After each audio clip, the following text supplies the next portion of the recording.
How we doing, everybody? Welcome to Wisconsin Sports on the Go with Trage. I'm your host, Trage. We are back. It's been a little bit. I had a sickness go through. I wasn't able to shoot. Austin's like, I can't do it by myself. So here we are. We had to take a couple days off. It's been tough. It's been tough. There's been a lot going on in the world of sports, and it's been tough not to be able to talk about it. But we are back. It is Sunday. We are shooting this on Sunday just because we missed the Packer preview. We can't miss the Packer preview. We got the T-Swift fans coming to Lambeau. We got to get the preview in there. So I'm here. Austin's with me. Austin, how are we doing today? We're doing good. Hoping for a Packers win tonight. And I heard some sad news. I did hear some sad news. UWL did lose on Saturday. It was a good game. I did see, it started out not so hot. I was kind of keeping tabs up on it. They had like the live game, like box score up, and I was keeping tabs on it. You guys were down early by a lot, made the comeback, made it interesting at the end. That's what matters a little bit there. But North Central got the win, 55-42. But on the bright side, Whitewater did lose too. Whitewater lost to Wartburg. There's a bright side in all of it. There is a bright side in all of it. Both Wisconsin teams are out now, so sucks to see. But that just means we have more to talk about. We just have more to talk about. Austin's got undivided time now to talk about everything there is to talk about in the world of sports. So with that, we got a lot we got to cover today. The Badgers got a win over Marquette yesterday. Big win. Huge win for the Badgers. We're going to talk about that. Also, college football playoff was revealed. We're going to be covering that, talk about the college football playoff, the 4 teams that made it in, some teams that got snubbed. We're going to talk about that. Also look at the championship weekend recap. A lot of games, a lot of crazy stuff happened on championship weekend, so we got to talk about that a little bit. We're going to get into the Bucks. Bucks, they are in trouble right now, and it doesn't seem like it's getting better. So we got to talk about the Bucks just a little bit. Also, looking at the NFL weekend schedule, we're going to talk about that, and then the Packers preview to end it. So right away, though, I want to talk about the Brewers. The Brewers and Jackson Churro, I did see, agreed to their deal. Oh, crap. I got to get it pulled up here. They did agree to that 8 years. It looked like, from what I saw, right here, they reached a landmark deal, 8 years, $82 million. 19-year-old Jackson Churro, who has played zero MLB baseball games. The Brewers just locked him up for 8 years, $82 million. The talks of it is that it could be worth, it's got 2 additional club options that could bring the deal to 10 years. And I think across those 10 years, it could add up to a $142 million contract for Jackson Churro. Now, it seems crazy. It really does.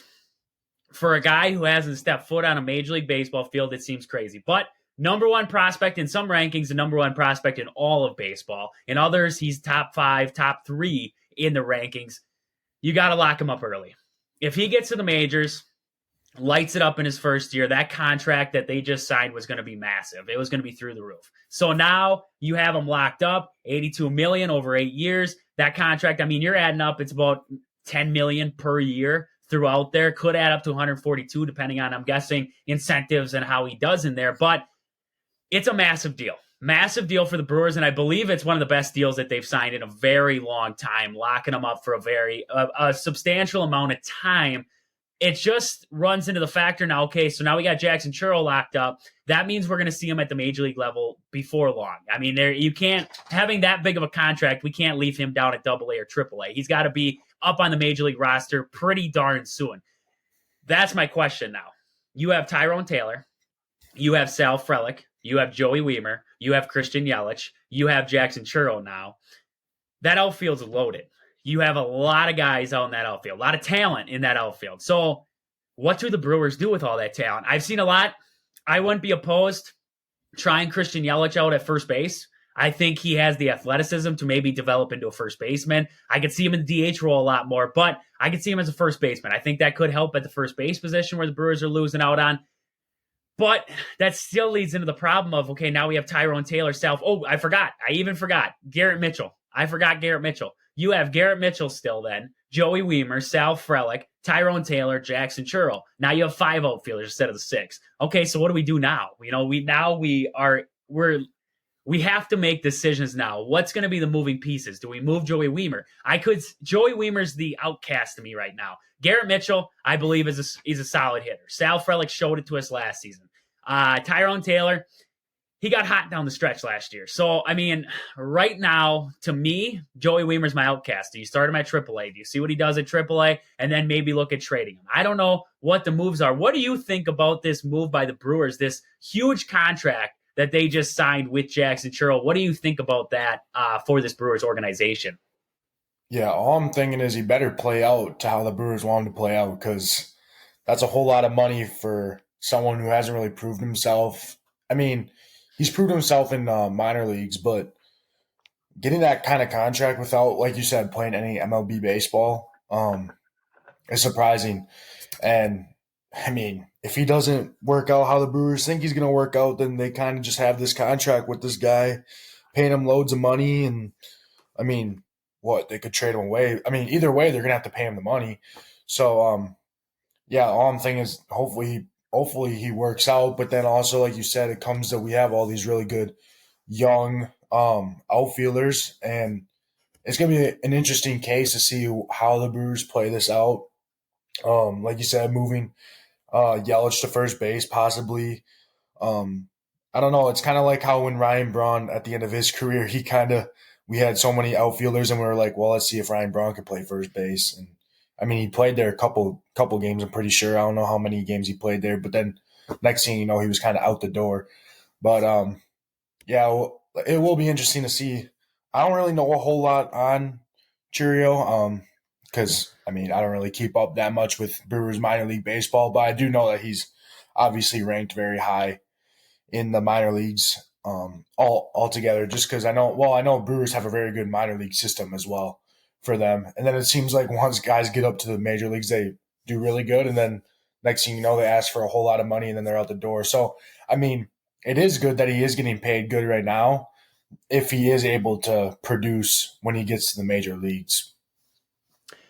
Yeah, and I take it back to, if you haven't listened to the interview I did with Gary Varsho, definitely take a listen to that, because he digs deep into this a little bit. And what he said during that kind of surprised me and made me think. He said, today's MLB, the AAA level doesn't challenge you like it did back in the day. Back in the day, you used to have a lot of talent at the AAA level because of the limited roster space at the big league level. Nowadays, when you're ready and you're a big league level pitcher, whatever it is, you are up at the big league level. The guys at AAA aren't as good. And that's why stats, we look at Keston Hiura, who has batted 300 down in AAA for years now, and we all sit there and we say, why isn't he up at the big league level? It doesn't translate always to the big league level. It doesn't matter how well you're doing at AAA. It doesn't always translate.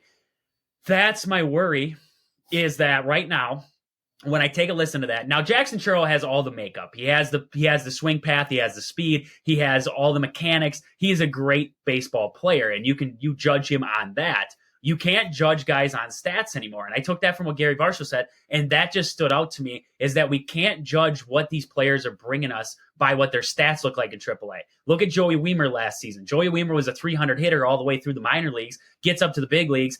He's all over the place. I mean, he's a 200 hitter max, and that's all he could show us last year at the big league level. So I take that in perspective. Also looking at guys like Keston Hiura, never translated to a big league level player, had a breakout through his first year, but after that, never really got into the fold. So I look at things like that. So like we're talking, hopefully Jackson Churro ends up being that guy. Hopefully, everything through his game. I mean, his mechanics, solid. His swing, solid. Everything is solid with Jackson Churro. His strikeout rate, a little bit high from what I saw in the minor leagues. But other than that, he is, he's a great all-around prospect. But that's the key word there, prospect. The worry is, like you said, does it translate to the next level? And that's why I take it back to what Gary Varsho said. We have to really wait and see what it translates at the big league level, because right now we're judging off of what we're seeing at AAA. And like he said, you can get away with a lot of things at the AAA level that you can't get away with at the big league level just because of the difference of pitching. So it's definitely going to be a wait and see. I think we're going to see earlier than what we expected. Now that this is pretty much an earth-breaking contract for the Brewers. We don't see the Brewers do things like this, so it's definitely it sent a shatter through Wisconsin today, getting that alert that Jackson Churro is signed up. So good news for the Brewers. Hopefully that we have a prospect locked up for a very long time, the future cornerstone of this Brewers organization. But with that, we got to jump over Badgers, Marquette. We expected it. I mean, we didn't get much into it because, got sick, couldn't talk about it. We expected it to be a good game. I didn't expect right away. Badgers jumped out to a big lead. And that was the last thing, honestly, that I expected in that ball game for the Badgers. I mean, I expected the Badgers to play well. I didn't think they'd get blown out. I didn't think that it would be this Marquette comes into Madison and just completely just destroys the Badgers. But I did think that this game would be close. And in that first half, I mean, the Badgers put it on them. I can't remember. It was 13 points at the half, I believe, if I can pull it up quick. Yeah, 46 to 33. Yep. I mean, an absolute great first half for the Badgers. And then I'm going to get into it after we go through the stats, but it was a good first half by the Badgers. It wasn't great. I'm going to get into it a little bit. But then the second half, Marquette put on that run, and we sat there, and we said to ourselves, no way. There is no way Marquette's going to get blown out by the Badgers. No way. So it's like all game long, you were sitting there thinking to yourself, when is Marquette going to put on the run? When is the run going to happen, and can the Badgers survive it? And even Greg Gard said, after the game, they talked to Greg Gard. I was listening to Matt LePay and Brian Butch, I believe, is on with him there. And they were talking, and they were sitting there, and they're like, okay, we knew it was coming, Greg Gard said. I knew it was coming. Everybody in the building knew it was coming. It was just a matter of when it was going to come. And he's like, we knew it was going to happen. The players didn't know it was going to happen, but everybody else knew. And Greg Gard's just like, okay, hopefully we can just survive it and battle back. And that's what they did in this one. So before I go any more into this ball game, let's get over the stats in this one, because there was some impressive stats. There was some not so impressive stats. So let's get into it a little bit with the stats there with Austin. Yeah, and I just want to go over that run that they have.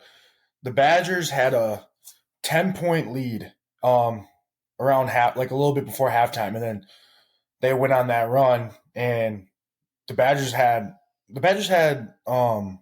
were projected to win almost the entire game. Like, they never didn't lead, but Marquette did bring it in within one score, and then luckily the Badgers were able to pull away towards the middle of the second half there. But yeah, just to look at the box score a little bit here. For Marquette, it looks like that Cam Jones was their biggest provider for them. He had 19 points in that game. And then Kolek had 11 points. I know Kolek's a really good player for Marquette. I know he put up a lot of points when they were in the Maui tournament. So I knew that he was going to be able to provide a lot for them. But only holding them to 11 points, I feel like the Badgers did a good job at that. And then a little bit, David Joplin, he's a Wisconsin guy from the Brookfield area. He only had 9 points. So besides Cam Jones and Kolek, it was a lot of guys in single figures there for them. Igudoro, he had 5 for them. And I know he's a big guy in the paint, so holding him to only 5 points was also huge for the Badgers also. Not a whole lot of support from their bench. Badgers, when we look at the Badgers, we had Steven Crowl with 16, AJ Storr 13, but I think the biggest story was Klesmit with 21. Kind of a breakout game for him, I'd say. He hasn't First really half. And they were all the first half. Which is funny. But, 5 for 10 for 3-pointers, 6 for 12 from the field, and 21 points. Even though there was all in the first half, I'll take 21 points from Max Klesmit, considering he's been putting up single digits this whole year pretty much. And we were considering, we're not the coaches, but we were talking about putting maybe Blackwell in there for him because of how good Blackwell has been playing. Blackwell only 6 points off the bench, but like I said, Steven Crowl was 16, Tyler Wall with 10, AJ Storr 13, Checky Hepburn only 9, but a valuable 9 for us there. Overall, it was a very good team win, but I think what helped the Badgers here, just looking at the team stats, we had 38 rebounds compared to their 23. and 15 of those were offensive. They had 7 offensive rebounds. We had 15 offensive rebounds, 23 defensive rebounds compared to their 16. But when you out rebound a team by 15 rebounds, it's going to show. And I think it showed here today, or not today, but yesterday. We beat them by a very good Marquette team by 11 points. We had the largest lead at 15 points, and I think the Badgers might have got a little too comfortable there, and that was able to get Marquette coming back. But we were able to hang on. We were able to weather the storm, and overall, it was a very good team effort by the Badgers. And, going off the stats there, the biggest thing that stands out to me, 24 for 28 from the free throw line. 24 for 28. I mean, you look at across the board there, Tyler Wall, 4 for 5. How many times do we say Tyler Wall is the key at the free throw line? 1 for 7, he'll go 1 for 8, 1 for 9, 4 for 5. Steven Crowell, 6 for 8 in this one. I mean, free throws were massive for the Badgers. Blackwell, big free throws at the end of this ball game there. A couple big free throws there to kind of put Marquette away late in this ball game. The biggest thing I thought going into this one, the Badgers were going to have to win it at the 3-point line. I really thought they were going to have to be able to knock down some threes in this game. And nobody knocked down threes. I mean, besides maybe Klesmit with 5 in that first half, other than that, Badgers were terrible from the 3. I mean, you look across the board, they were 0 for. Everybody else besides Klesmit, 0 for the century from the 3-point line. I mean, Tyler Wall fired up one and missed there late in that one. The Badgers won this game, and the first half, this is why I said they played a good first half, not a great first half. The first half, the Badgers' offense sucked. They were terrible on offense. Max Klesmit was a star in the first half, 21 points. That's what paced the Badgers in the first half. If Klesmit doesn't have that first half, the Badgers struggle to put points on the board. They struggled on the offensive end in that first half all the way around the rest of them. Steven Crowell didn't really get involved until later on in the game. Offensive rebounds, like you said, massive. The Badgers, if we look at all their big wins so far this year, I guarantee you every game the Badgers have had 10-plus offensive rebounds and out-rebounded the opposition by 10, at least, in those ball games. Virginia, SMU, now Marquette. You're going to play Michigan State. Offensive rebounds will be massive in that game, too. Also, Arizona. You want to win games like this, you got to be more aggressive. The Badgers, in this ball game, they came out and were hands down the better team. Number 3, Marquette, who had played Purdue, Kansas, and I believe Tennessee in that Maui tournament. You had a team like that who had played some of the top teams in the country come to Madison. And, I mean, the Badgers were the better team on Saturday. That's just hands down. They played better. They were more aggressive. They were the aggressors in this ball game. And I thought that was a big thing. Like you were talking, holding Kolek to 1 for 5 from 3 and 4 for 11 from the field, that was huge. Kolek could not get his offense started. The Badgers' defense was huge in this ball game. And I thought it came a lot from Klesmit. Klesmit and Chucky on Kolek, I thought were massive in this ball game. 11 turnovers they forced against Marquette, a team that doesn't turn the ball over a lot. I mean, Marquette, and that when the Badgers got into trouble was when they let Marquette get out and run. And Marquette loves to get out and run. The Badgers did a good job through, probably about 30 minutes in this ball game. Maybe 25 in this ball game where they controlled the pace and tempo of this ball game. It was when they let Marquette get out and run that Marquette got into this ball game. I mean, they crashed it down from 13 all the way down to 1 to start that second half. And it was like, oh boy, here they come. And, a lot of that came from the Badgers went into the locker room with that 13-point lead. And when you go into the locker room with a 13-point lead, you're loose. You're kind of loose. You're ready. I mean, you're kind of feeling good about yourself, like you were saying there. And that's where it kind of gets iffy. They were focused to start this game, got a little bit loose. And I thought that's kind of what kind of helped Marquette get back into this ball game. But all the way around, Badgers, massive game against Marquette. They did. And I thought after that 15-minute mark in that second half, maybe a little bit earlier than that, the Badgers finally started playing team basketball. I thought that's what we saw later on in that ball game. First half was like, we're going to rely on Klesmit to take care of this one.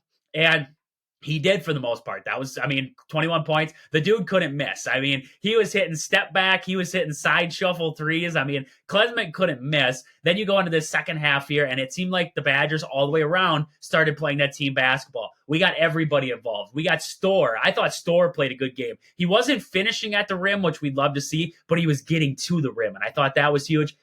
Tyler Wall came up big in the second half for the Badgers, along with Steven Crowell. Crowell played a great second half for the Badgers there. Most of his points in the first half came from the free throw line. So in that second half, the Badgers really relied on him in the post, and I thought that was big. And like you were talking, holding Iguodaro to 5 points in the paint, controlling the paint was going to be huge for the Badgers, and they controlled the paint in this one. And they ran Marquette off the three-point line. They contested every three Marquette was putting up. If Marquette got a wide-open three, you look at those 7 makes by Marquette, those were wide-open jacks by Marquette. The Badgers did a great job defending the three in this one, and I thought that was the big killer for Marquette. So the Badgers, 75-64 winners over Marquette.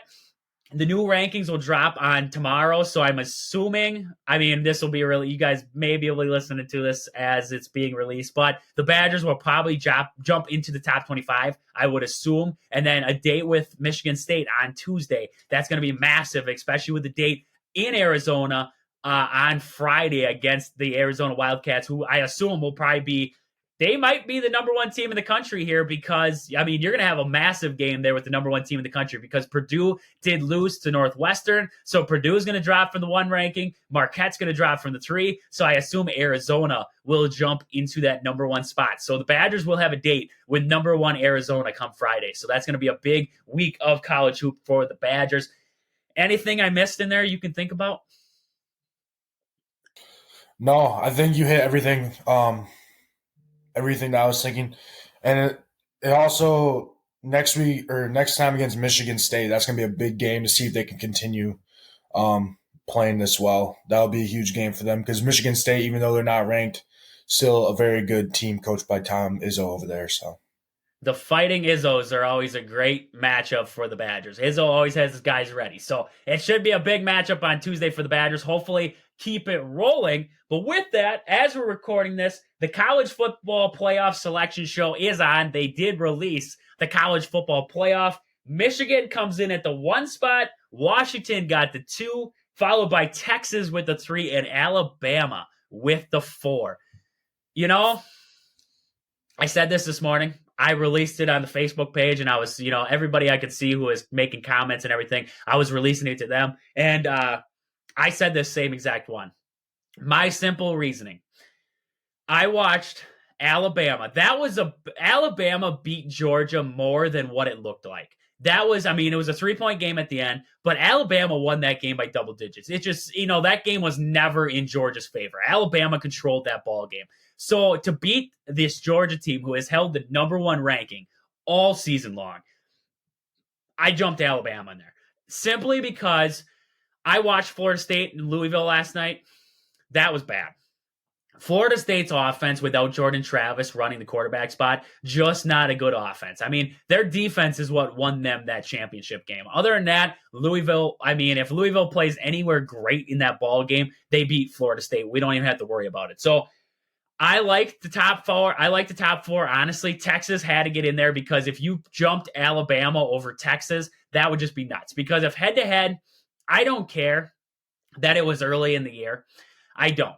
The Texas Longhorns went to Tuscaloosa, to Alabama, and beat Alabama by double digits. That's what stood out to me. I don't care that it was the second week of the season. I don't care if Alabama wasn't completely there yet. A Texas team, I don't care who it is, went to Tuscaloosa and beat Alabama by 2 scores. Beat Nick Saban by 2 scores. That's what stood out to me. So Texas right now was the better, looking at the resume, had the win over Alabama. That's what I think stood out to me. Texas had to get in.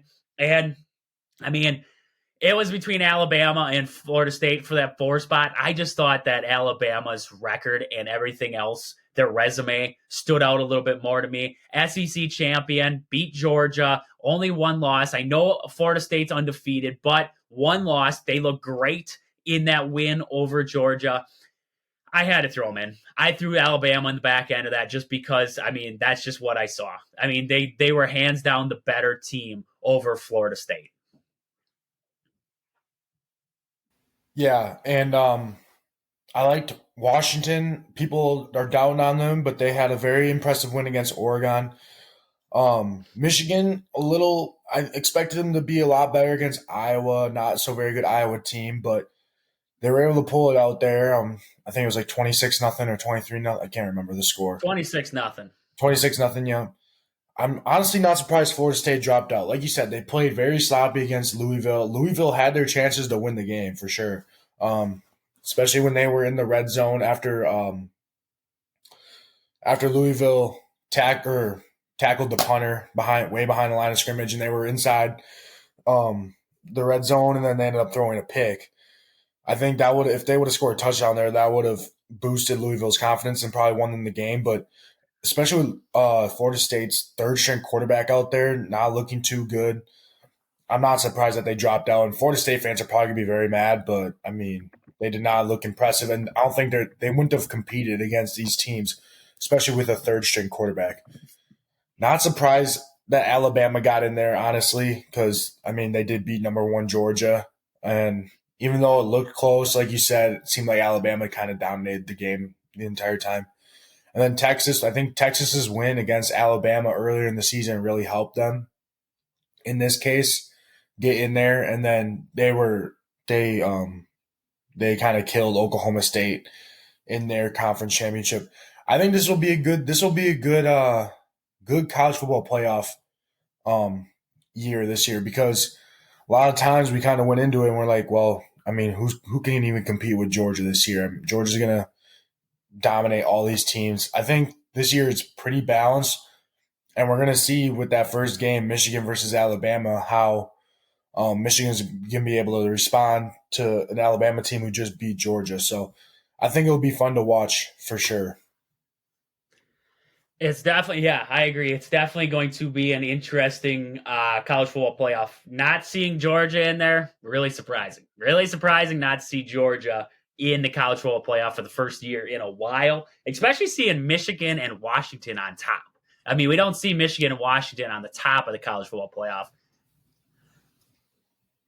So, first time in a while seeing a college football playoff end up like this in Texas. Impressive to see Texas get back into kind of college football lore. I mean, we haven't seen Texas at the top of the college football world in a very long time. So, good to see college football playoff kind of getting different. The last year before we moved to 12 teams, Georgia doesn't get in, and we have all kinds of controversy like this. So, interesting way to end it there with the 4. But with that, I just want to look at the weekend of college football, the championship games that went on. So the Pac-12 championship, like we were just talking, Washington got the win over Oregon, 34-31.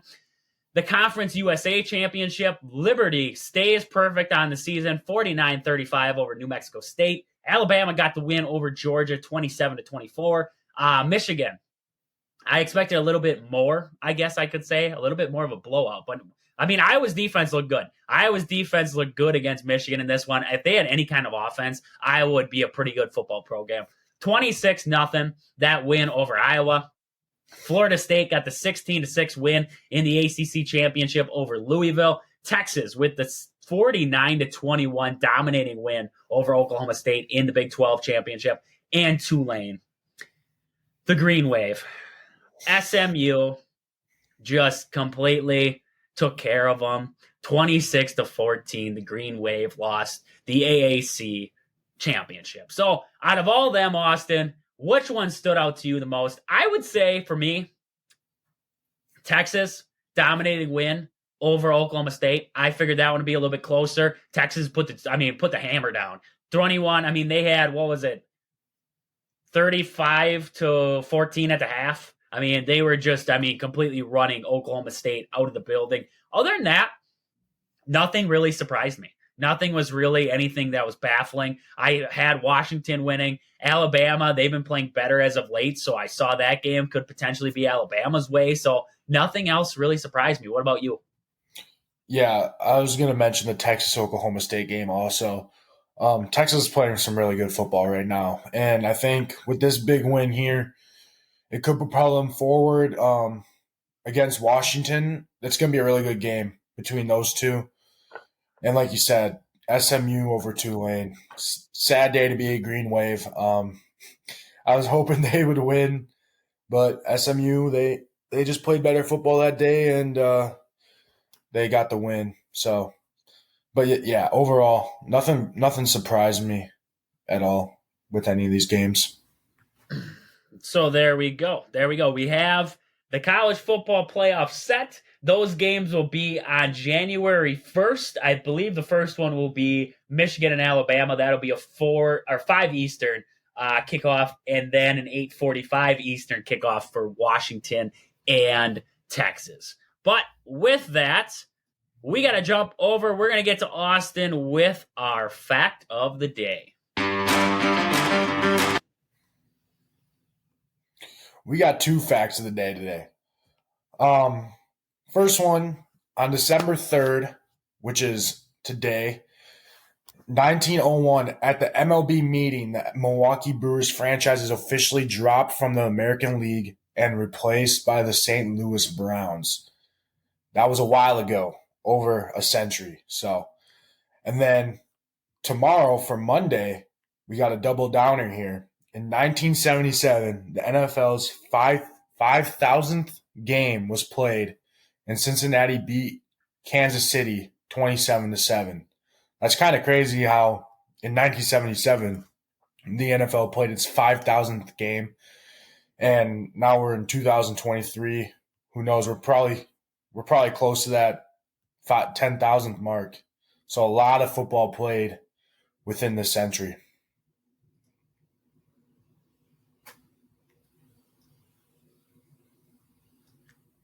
Definitely interesting facts of the day there. I don't know why. I was just trying, we have the simple fact of the day intro music, and for some reason, it didn't want to play. It didn't. It was just like, why are we working on a Sunday? We're not supposed to work on Sundays here. We're on Mondays. So I don't know. It's taking the weekend off. So apparently it's not working, but I can do the tune. I mean, dun, dun, dun, dun, dun, dun, dun, dun, dun, dun, It's just whatever. As good.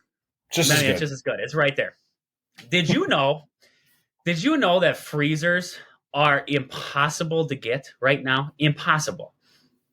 Really? This weekend, we're out shopping. We had to get a freezer. We got to get this freezer. So we've been getting a 10 cubic foot. Nothing too major, nothing massive, just your average size freezer. So we saw the deals on Black Friday, didn't go. We're like, we can wait. Waited a couple weeks, went into Menards. They don't have one. We're like, okay, so we looked at Fleet Farm. They don't have one. We looked at Walmart. They don't have one.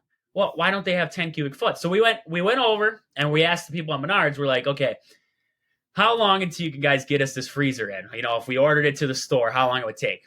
After Christmas.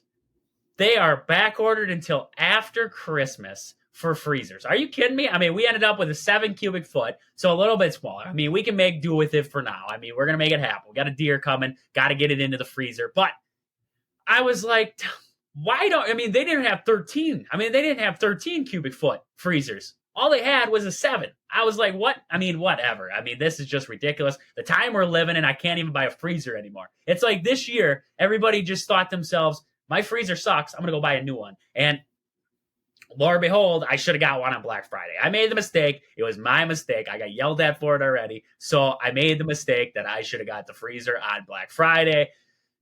Now I'm going to hear about it for months to come. So thank you, man, everybody. That's just simple supply and demand right there, man. Low supply, high demand. They're going to take your money. Thank you to everyone who bought a freezer, and now I get yelled at for it because I did not go out and buy a freezer. So now it's my fault. But with that, we got to jump over to the Bucks because you want to talk about ice cold like a freezer. We got to talk about the Bucks right now, and not a good kind of ice cold.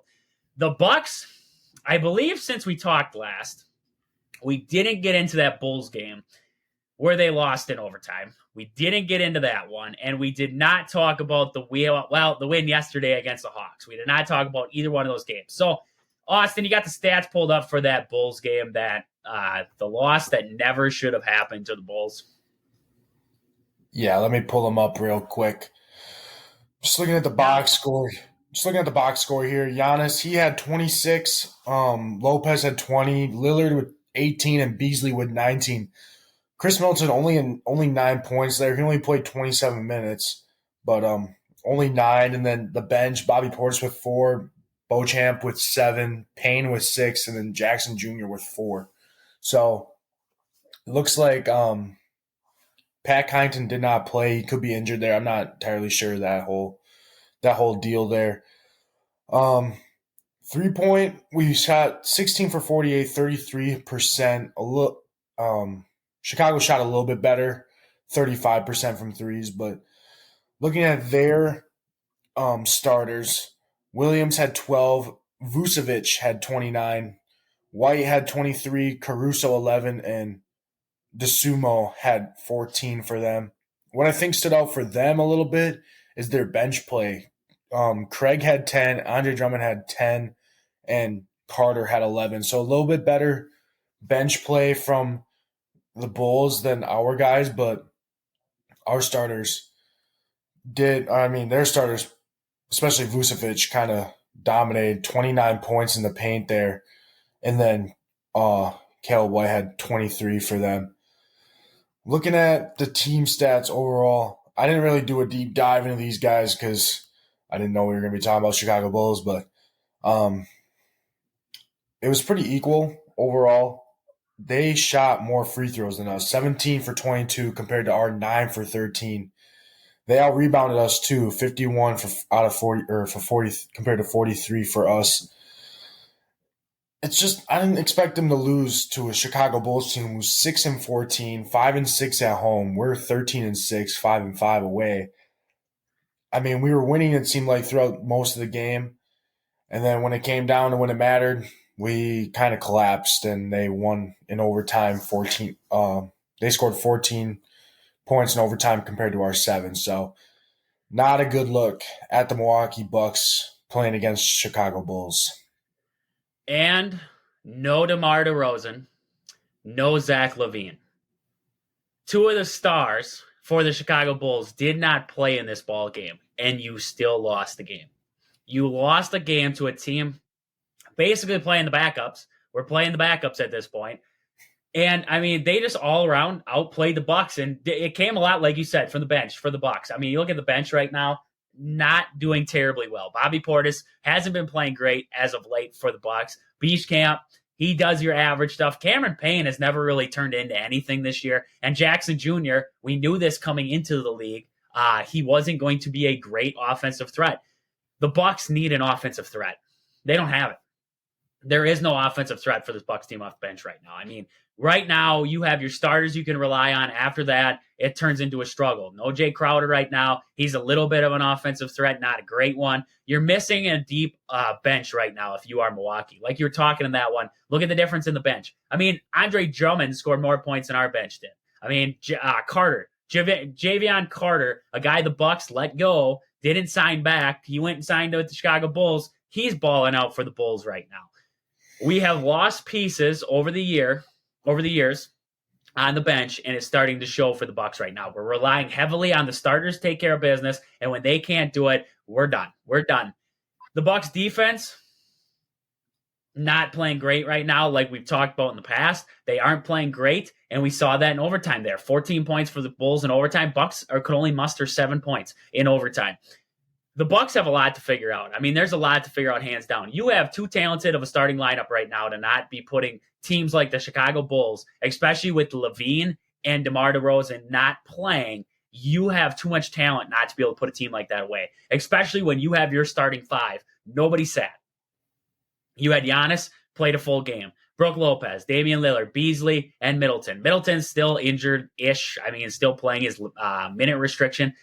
Other than that, though, you had your 5. You had your 5 guys out there. I mean, and this Bucks team still struggling. So it's like, what's the missing piece? Where are we missing it? Is it in the head coaching? Do we need to make a change from Adrian Griffin already? Or is it the lack of bench play? Are we missing a scorer? Are we missing somebody to come off that bench and give valuable minutes? Where is this Bucks team missing right now? That's what I think the Bucks need to answer on. I mean, that's where the GM ownership, that's where they need to answer right now and get to the bottom of what is wrong with the Milwaukee Bucks. Because look at what Giannis said after this game. They didn't deserve to win. They didn't deserve to win. They played a lesser Chicago Bulls team who is struggling. Even with DeMar DeRozan, and Zach LaVine, they're still the lesser team to the Bucks, and yet the Bucks still struggle in this ball game. So it's just, I mean, right now the Bucks have a lot to figure out, and can they figure it out before it's too late? That's going to be a big question, because right now we're losing to teams that we shouldn't be losing to. In like looking at the Bulls, you lost to the Magic and Pacers early on in the season here. Also lost to the Raptors and Hawks. So all games should have won, couldn't pull them out. A lot of problems we're seeing in those games, even in the wins. I mean, we're going to cover this one here with the Atlanta Hawks and the Bucks from last night, but even in the wins, there's still problems for this Bucks team.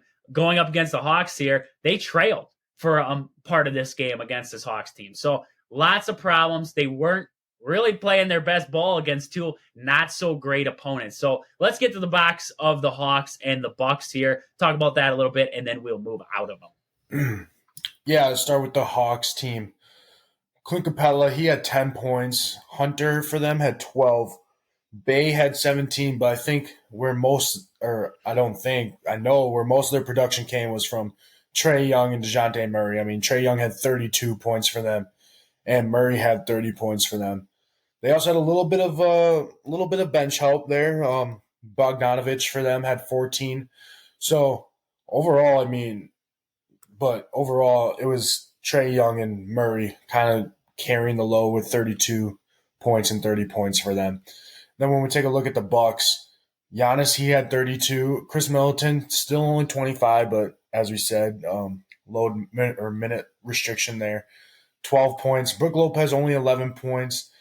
Damian Lillard had 25, and then Beasley had 16. Seems like Beasley's, he's been a little bit more productive than what we've seen earlier out of the year, which is good, but 16 points for him. Bobby Portis, a huge 15 points off the bench, and Cameron Payne, a huge 18 points off the bench. So like we were saying last game, we didn't get that bench help, but here, see what happens when we get that bench help. We put up 132 points.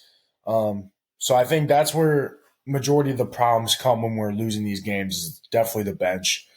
And then when we're winning these games, we look at the bench and we see that they're putting up some decent numbers, especially Bobby Portis and Cameron Payne against the Atlanta Hawks. Seems like our defense struggles a little bit too. I'm happy that we won this game 132 to 121, but 121, we shouldn't have to put up 132 to win these games. 121 is a lot of points, especially against the Atlanta Hawks team. They recently made the playoffs, but I don't think they're overly that impressive. They got Trae Young and DeJounte Murray, obviously, but I don't think that they should be putting up a fight against the Milwaukee Bucks, especially when we're playing at home there. So, I don't know. I think there's a little bit of struggling with the Bucks, but they did pull out the win, and they won by 11 points there. Yeah, like you're saying, it comes down to you shouldn't have to score 132 points against this Atlanta Hawks team to pull off a win. They have scores. Don't get me wrong. Trae Young can score it. Hunter can score it for him. Murray proved that he can score it for him, but they do not have the all-around scoring that the Bucks have, and they do not have the all-around what the defense should be for the Bucks to be able to put it up like this. And we saw it again. Like you said, the bench showed up in this one. That helped. The 18 points, the 15 points from Bobby and Cameron Payne, that was the big kickers for the Bucks. I think they're just missing that consistency off the bench right now, if you are Milwaukee, to really carry them forward. The starters are going to get theirs. Giannis is going to get his. Lillard's going to get his. You expect Lopez to be able to add in and Middleton. Beasley seems like he's hot and cold at times. I just feel like they're missing that last piece, another piece to that bench that's going to be that all-around scorer that when we need points, we can get it from the bench. We don't have to rely on the starters all the time. We can get it from the bench also. So I think those will be some big keys for the Bucks moving forward. So hopefully this next week we see a little bit better play out of the Bucks. I don't know. What is their next game? I believe they play the Knicks. Is that the in-season tournament still going on? Yep.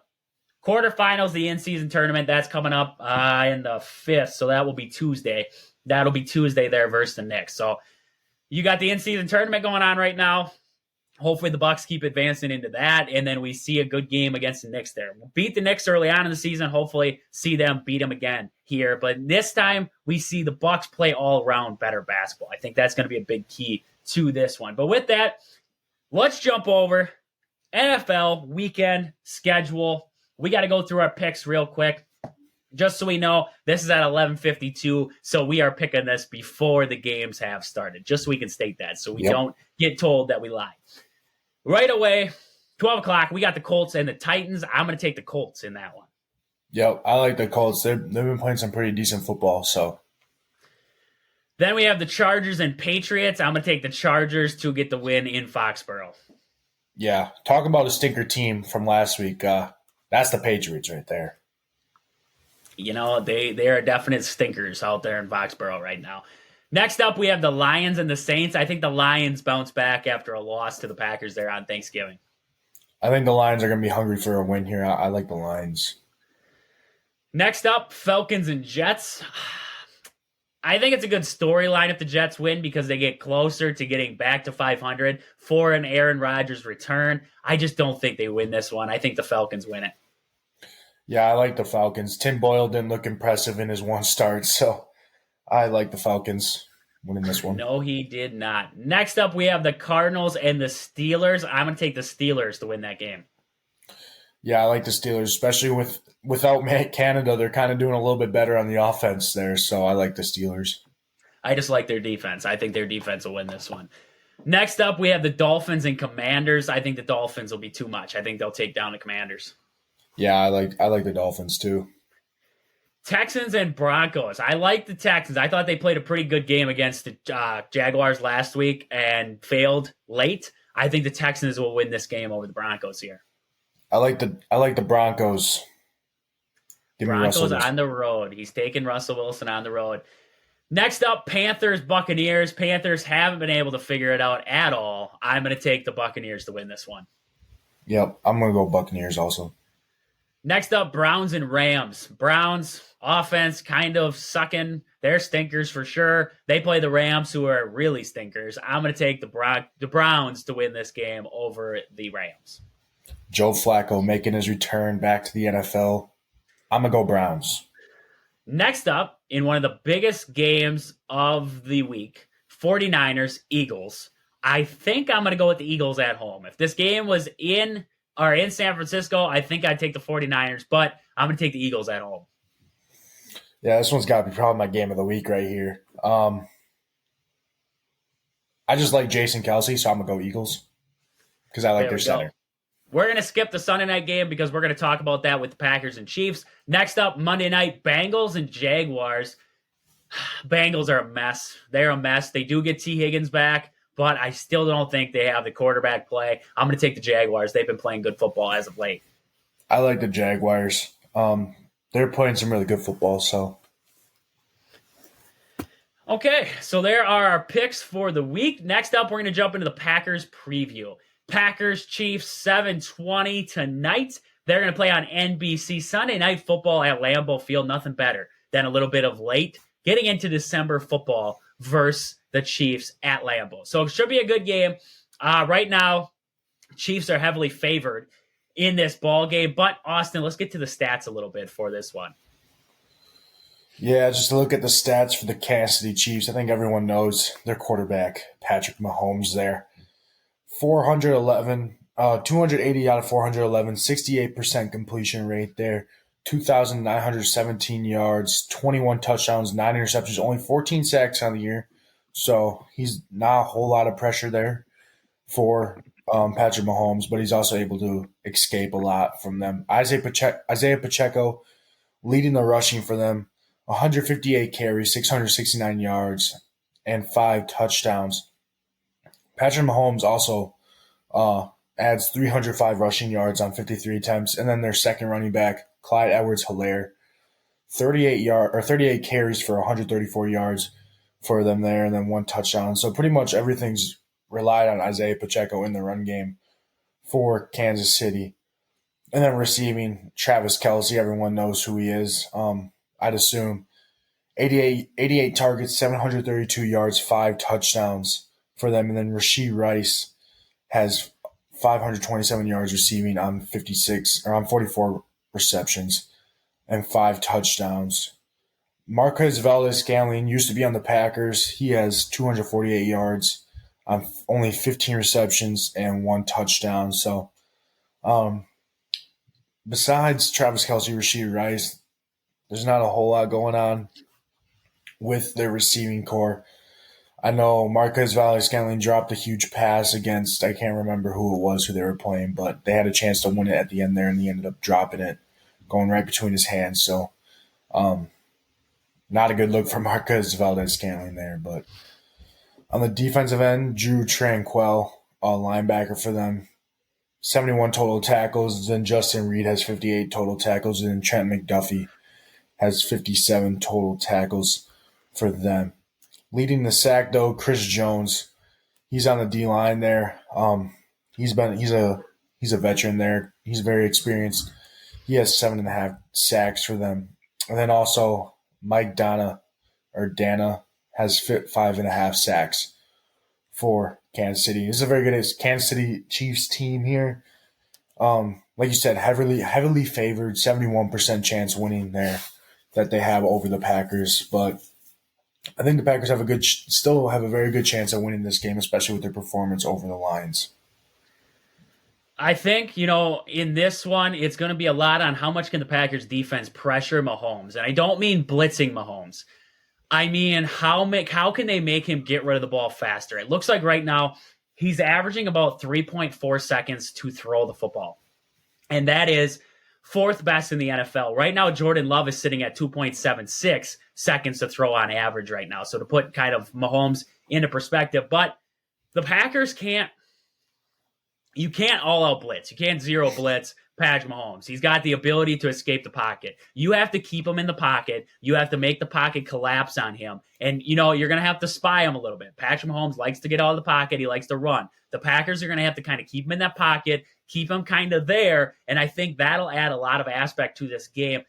It's going to be a lot on, like I said, you're going to have to get to him, but you're going to have to get to him. The front four is going to have to get to him. I don't think the Packers can go all out, send the linebackers all the time in this ball game, put pressure on Patrick Mahomes. I think it's going to come a lot from what can Kenny Clark do? What can Devontae Wyatt do? What can some of these guys up front do for the Packers? So I think that's going to be a big aspect in this game. Also, don't let Travis Kelce beat you. I think that's going to be a big thing in this one. Kelce is hands down their best. He's a tight end, but he's their best receiver in general. You got to control Travis Kelce. If anybody's going to beat you, make NVS beat you. Make some of these other receivers for the Chiefs beat you. Don't let Travis Kelce be the guy. I think that's going to be a big thing for the Packers.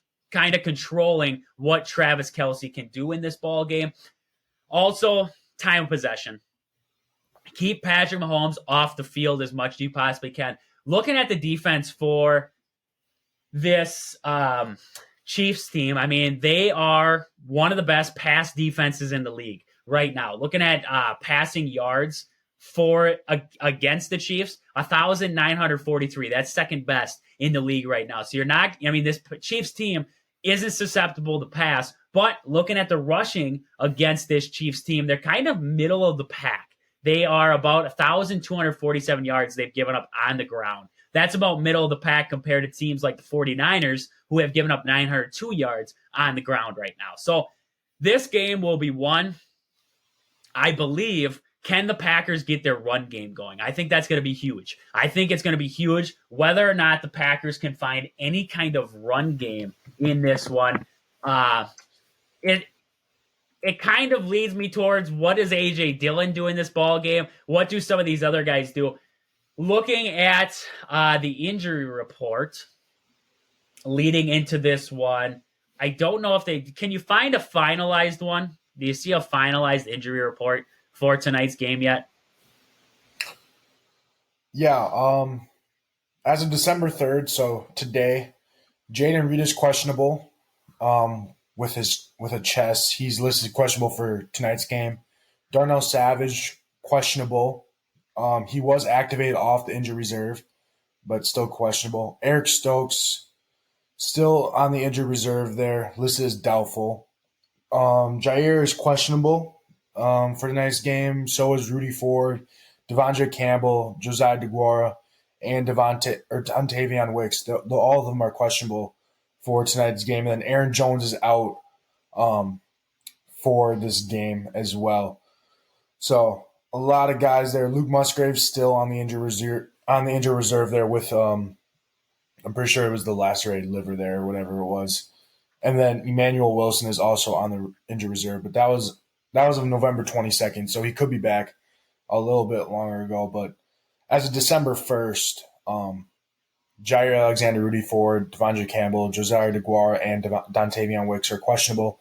And then Aaron Jones and Eric Stokes are both out for this game. And then Jaden Reed and Darnell Savage are questionable. So I'm guessing a lot of them are. It'll be massive to get Savage back. It'll be massive to get Savage back in that rotation. And Jair Alexander. You can get those two guys back. That adds a lot of help in that secondary there for the Packers. Eric Stokes, I mean, we're hoping he comes back at some point. We burned a first-round pick on him, so hopefully at some point he comes back and produces. But getting Savage, getting Jair back, I think that's going to be huge for the Packers. Yeah, especially in that secondary. Savage, I mean, especially with Rudy Ford being out or questionable. Hopefully Savage can come back soon, especially Jair Alexander. So far, our corner play hasn't been the worst, especially against the Lions. I feel like they did pretty good, but just having that experience come back will be helpful for us. And then, obviously, Devondre Campbell. Hopefully he can come back. I mean, against the Lions, everyone kind of looked good. So, but just the experience that wise, and then Dontavian Wicks, it'll be helpful to get him back. He says he's questionable, so I don't know. He could still be able to play this game tonight, but just having him back, that would be helpful for a wide receiver core. And then Jaden Reed is going to be a big status on him if he's going to be able. It is. They'll say he's trending on. It's trending on toward playing for the Packers tonight, so that'll be good for us there. Jaden Reed's able to play for us tonight. Definitely will be a massive game for the Packers. Hopefully see a win because that sets them up great for the rest of the schedule that is coming up here for the rest of the way. Get them even closer. I mean, with a win, I believe they jump into the 7th spot in the playoff. They're in the playoffs then. They're in the wild card. So this is a massive game. This could be a massive upset for the Packers coming up tonight on NBC. But with that, that's about all we got for you guys today. We will be back on Tuesday. We're going to be talking about the Packers. We're going to be talking the Packers game against the Chiefs. Hopefully we see a win out of that. We're going to be talking about the Badger pregame coming up against Michigan State. We got a lot we got to talk about. Also, we will find out where the Badgers will be heading for a bowl game. So a lot of news coming out there coming up on Tuesday. But with that, this has been Wisconsin Sports on the Go with Trage. Thank you guys for listening. Until we catch you next time on Tuesday, deuces.